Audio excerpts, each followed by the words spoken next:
एक गुरु चेला एक मुल्क के अंदर में गया तो पता ये चला कि भाई यहाँ का जो निजाम है अच्छा नहीं है, यहाँ का जो बादशाह है वो बेवकूफ किस्म का बादशाह है और कुर्बान हर चीज का यकी दाम, हर चीज का यकी दाम। अंधेर नगरी चौपट राजा, टकासिर सोना टकासिर खाजा। तो जो गुरु था वो चेला को बोला कि भाई देखो यहाँ के हालात ठीक नहीं है, जितना जल्दी हो सके निकलो। तो चेला बोला कि हुजूर हम कमजोर आदमी हैं, बदन में 2 किलो गोश्त, हमको छोड़ दिए, हम खा पी के यहाँ सस्ती सस्ती चीजें मिल रही है, खा पी को थोड़ा देह बनाएंगे तब हम बाद में आएंगे। गुरु बोला कि नहीं नहीं, यहाँ के हालात ठीक नहीं है, तुम निकलो भागो यहाँ, जितना जल्दी हो सके भाग चलो। बोला नहीं गुरु हम नहीं भागेंगे, आप जाइए।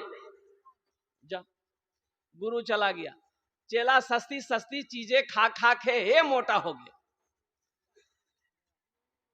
बादशाह के इलाके में किसी ने चोरी कर ली, अब चोर पकड़ा नहीं गया, बादशाह को पता चल गया तो बादशाह ने फैसला बनाया, एक फांसी बनाया, फांसी का फंदा बनाया।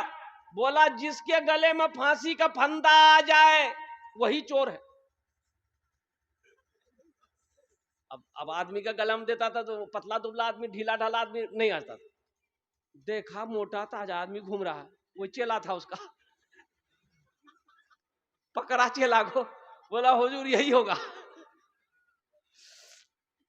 उसके गले में जब फंदा लगाया ना फिट हो गया। बोला खा खा के बहुत मोटा हुआ। तो बादशाह ने कहा कि तुमको फांसी दी जाएगी, तुम्हारी आखिरी ख्वाहिश? बोला मेरी आखिरी ख्वाहिश है कि हम अपने गुरु से मिलना चाहते हैं। बोला तुम्हारा गुरु कहाँ है? बोला मेरा गुरु इंडिया में है, फला फला नाम का, बुलाया जाए, उसके गुरु को बुलाया जाए। उसका गुरु आया तो गुरु बोला कि पहले ना मना कर रहा मैं कि यहाँ का हालात ठीक नहीं है। बोला गुरु जान बचा लीजिए, हम बहुत परेशान है, तो इन लोग सही में हमको फांसी में चढ़ा देगा। बोला अच्छा चिंता मत करो, चिंता मत करो, हम गुरु गुरु है ना। बादशाह के दरबार में बोला गया, बादशाह ने पूछा आप कौन है? बोला मैं इसका गुरु हूं, मैं इसका उस्ताद हूं, आज फांसी पे ये नहीं चढ़ेगा, मैं चढ़ूंगा। बोला वो कैसे? ये गुरु बोला कि आज मैंने जंत्र देखा है, तंत्र में देखा है, जंतरी में देखा है, और ये हिसाब लगा कि आज जो भी मरेगा डायरेक्ट जन्नत में जाएगा। बादशाह सोचा रे बाप ये तो बहुत अच्छा मौका है। अरे गुरु गुरु ना है।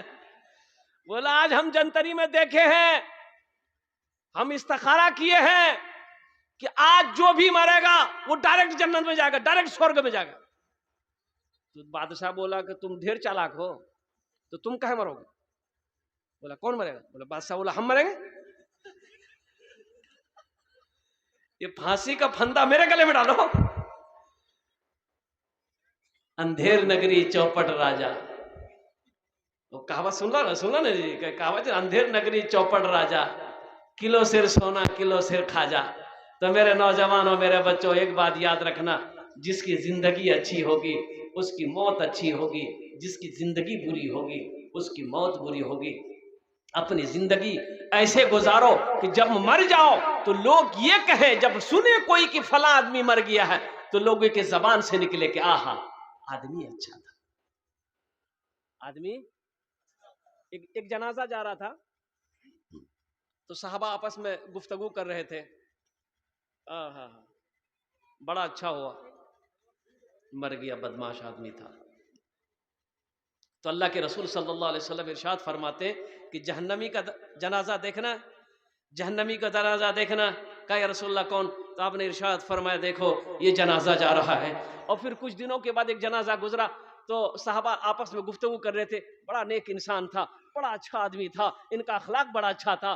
तो अल्लाह के रसूल सल्लल्लाहु अलैहि वसल्लम ने तारीफें सुनी तो आपने इरशाद फरमाया जन्नती जनाजा देखना है। कहा या रसूलल्लाह कौन सा? कहा कि ये देखो ये जो जनाजा जा रहा है ये जन्नती का जनाजा है। तो पता ये चला कि मरने के बाद अगर लोग तारीफ करें कि नहीं नहीं आदमी अच्छा था, अखलाक अच्छा था, किरदार अच्छा था, इंसान सच्चा था, इंसान ईमानदार था, तो अल्लाह के रसूल ने इरशाद फरमाया वो जन्नती है। और जो शख्स मरने के बाद लोग उसकी बुराई करे, कितना भल्ले बिली हो, बवाल झिली आदमी जौहर झिली। ए मेरे बच्चों, अपने अखलाक को अच्छा बनाओ। इंशाल्लाह अपने अखलाक को अच्छा बनाएंगे। हाथ उठाओ इंशाल्लाह। कितने लोग तैयार हैं? अल्हम्दुलिल्लाह, ये सारे नौजवान हमारे तैयार। लेकिन अब क्या बोले, बहुत सारा नौजवान, बहुत सारा बच्चा मेरा समझता है कि अभी तो हम नौजवान हैं, अभी तो मौत नहीं आ सकती है, अभी तो मेरे बाजुओं में ताकत है, अभी मौत आ नहीं सकती है, अभी तो हम नौजवान हैं, खूबसूरत है, चेहरे पे दाढ़ी रखने की क्या ज़रूरत है, अभी तो हम नौजवान हैं, मस्जिद में जाने की क्या ज़रूरत है, अभी तो हम नौजवान हैं, नमाज पढ़ने की क्या ज़रूरत है। जब हम बूढ़ा हो जाएंगे तब मस्जिद पकड़ लेंगे। तो मौत नौजवानों को नहीं आती है। अच्छा एक बात ये बताइए, टिकोला जानते हैं? अरे टिकोला जाने जा? हाँ, छोटा आम उगरा टिकोला कैसे जानते हैं? टिकोला भी रहता, पका हुआ आम भी रहता है गाज में। और जब तेज हवा चलती है ना, वो टिकोला आम को देख के कहता कि गिरवाता ही, अब मैं तो टिकोला जी। चली तेज हवा, आंधी आई, वो आम, बूढ़ा आम, वो ठल्ली पकड़ के रह गया और टिकोला भट से नीचे गिर गया। आंधी खत्म हुई, जिसका पेड़ था ना, उसकी बीवी निकली टोकरी ले, आम चुने ली, गेले सब टिकोला चुन के और आन की घर आ धोए धा के दिल की सिलोटों में आ लोढ़ा लाके दिल के पिसी। क्या बात सही गलत बोलिए? बनल के चटनी।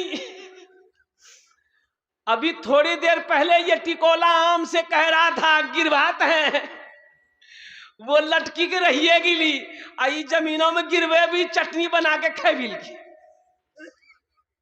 नौजवानों, तुम क्या समझते हो कि हमारी मौत नहीं होगी? मेरे बच्चों, तुम क्या समझते हो कि मेरी मौत नहीं होगी? क्या तुमने नौजवानों को मरते हुए नहीं देखा? क्या तुमने बच्चों को मरते हुए नहीं देखा? क्या तुमने लड़कियों को मरते हुए नहीं देखा? क्या तुमने पहलवानों को मरते हुए नहीं देखा? क्या तुमने बादशाहों को मरते हुए नहीं देखा? क्या तुमने पैसे वालों को मरते हुए नहीं देखा? ये मौत किसी को ना छोड़ी है ना छोड़ेगी। मौत का वक्त मुतय्यन है, मुकर्रर है। जब रब का हुक्म होगा वो आकर दबोच लेगी। इसलिए हमेशा तैयार रहो। सिपाही हमेशा तैयार रहता है। बॉर्डर पे जाइए आप, चाहे इंडिया का बॉर्डर हो, बांग्लादेश का बॉर्डर हो, चाहे नेपाल का बॉर्डर हो, पाकिस्तान का बॉर्डर हो, आप बॉर्डर पे जाइए, सिपाही हमेशा हमेशा तैयार रहता है। किस वक्त दुश्मन का हमला हो जाएगा और हम अपना क्या कहते हैं हमला करेंगे, हम हमला को क्या कहते बचाएंगे। आप कुर्बान जाइए, और सिपाही हो, अब बॉर्डर में खड़ा है, कंधे में बंदूक है, अब बंदूक में गोली है ये नहीं, अब उधर से दुश्मन हमला कर देगा, ये बोलेगा भाई तुम हमला करो, बोले नहीं मेरे पास गोलियां नहीं, गोली वहां गोदाम में रखा हुआ। कितना नादान सिपाही है भाई, भाई कितना नादान सिपाही है। तुम्हें तो हथियार तैयार रखना चाहिए था, तुम्हें तो होशियार रहना चाहिए था। तो इसलिए नौजवानों, कुर्बान जाओ। ये जिंदगी धोखे की जिंदगी है, इस जिंदगी से निकलो, अपनी जिंदगी को अच्छी बनाओ। मौत की कोई वारंटी नहीं है, ना कोई गारंटी है, ना वारंटी है। कब आने वाली है ये किसी को पता नहीं है, सिवाय मेरे रब के, सिवाय मेरे अल्लाह के। कुल्लु नफ्सिन ज़ाइक़तुल मौत सुम्मा इलैना तुरजाऊन। मेरे अल्लाह कहता है हर शख्स को मौत का मजा चखना है, फिर तुम सबको मेरे पास आना। अभी एक्सीडेंट हुआ, अभी देखा उड़ीसा में एक एक्सीडेंट, अल्लाह अकबर कबीरा, कुर्बान जाओ। इतना खूबसूरत नौजवान था, बाप का इकलौता बेटा, बाप का इकलौता बेटा। 3 महीना हुए थे वो गाड़ी निकाले, बुलेट निकाला, 3 महीना बाप निकाल के दिया इकलौता बेटा को। कुर्बान जाओ। ये लड़का इंजीनियर था, इंजीनियर 23-24 साल का लड़का है, इंजीनियर है, और बीटेक इंजीनियर, बेहतरीन इंजीनियरिंग पास किया था। बाप का इकलौता बेटा है, दौलत की कमी नहीं है। बाप ने नई गाड़ी निकाल के दी, बुलेट। वो नौजवान हाईवे पे जा रहा था और उधर पीछे से कोई तेज रफ्तार गाड़ी आई, ऐसी टक्कर मारी, अल्लाह अकबर कबीरा। एक हाथ कहीं था, जिस्म कहीं था, सर कहीं था, पैर कहीं था। और कुर्बान जाओ नौजवानों, जिंदगी का कोई भरोसा नहीं है, जिंदगी का कोई ठिकाना नहीं है। इसलिए अपनी जिंदगी को अच्छी बनाओ, और अपनी जिंदगी को सबसे अच्छी अगर बनाना है तो सबसे पहला अमल जो करना है वो अमल है नमाज। वो कौन सा अमल है? बोलो भाई, कौन सा अमल है? तो इंशाल्लाह नमाजों की तैयारी करोगे? कितने लोग तैयार करोगे? इंशाल्लाह हाथ उठाओ। इंशाल्लाह मैं दुआ करूंगा। अल्हम्दुलिल्लाह। आए हाय हाय हाय। अच्छा, इंशाल्लाह अमल आपने कहा मैं दुआ करूंगा। अल्लाह अल्लाह जितने नौजवानों ने हाथों को उठाया, अल्लाह सबको पक्का सच्चा नमाजी बना दे। नमाज किसी भी हालत में मुआफ नहीं है जब तक होशो हवास। नमाज फर्ज है। हाँ, दो किस्म के लोगों पर नमाज मुआफ है। दो किस्म के लोगों पर, दो क्वालिटी के लोगों पर नमाज मुआफ है। क्या क्वालिटी के लोग? पहला क्वालिटी वो है, पहला किस्म का वो लोग है जो पागल हो गया हो, जिसका मेंटल डिस्टर्ब हो गया है। पागल पर नमाज मुआफ है। कब तक मुआफ है? जब तक वो पागल है नमाज मुआफ है। फिर उसका मेंटल ठीक हो गया, दिमाग ठीक हो गया, नमाज फर्ज हो गई। और दूसरे किस्म के वो लोग जो मर गया, मुर्दे पर नमाज, मुर्दे पर नमाज, मुर्दे पर नमाज माफ है। मुर्दे पर नमाज नहीं है, मरने के बाद नमाज है। अरे बोलो ना भाई। एक पागल पर नमाज माफ है, एक मरने के बाद मुर्दे पर नमाज माफ है। अब जो लोग नमाज नहीं पढ़ते हैं, सोचिए इन दोनों में से किस में से हैं आप? अरे इकराम में से केकराम में छात्र नहीं। हाँ हाँ हाँ। इसलिए मेरे बच्चों, मेरे नौजवानों, नमाजों की पाबंदी करो। नमाज कुछ मांगती नहीं है, नमाज तो देना चाहती है, नमाज तो नवाजना चाहती है। नमाज के बोलो ना काज आछे, काज के बोलो আমার নামাজ আছে। নামাজ के बोलो ना काज আছে, काज के बोलो আমার নামাজ আছে, काज के बोलो আমার नामाज।